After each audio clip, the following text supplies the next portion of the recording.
অনুপাত কত হবে? 2:1, এটাও ভুল কথা।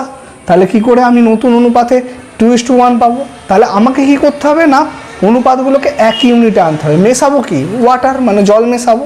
তাহলে জলটাকে আলাদা করে নিই। তাহলে নতুন অনুপাত কত হবে না, এইটাকে আমি কি করব না 2 দিয়ে গুণ করব, আর এটাকে 3 দিয়ে গুণ করব। দেখো তাহলে দুধটা কিন্তু সমান হয়ে যায়, মানে এগুলো লসাগু দিয়ে গুণ করতে হবে। তাহলে এটা কত হবে? 6। জল কত হবে? 2। দুধ কত হবে? 6। জল কত হবে?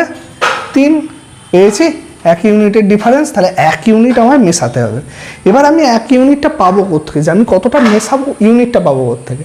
ওই যে নতুন অনুপাতে কি হয়েছে, জল গুণ করার পরে এই দুটোর যোগফল কত?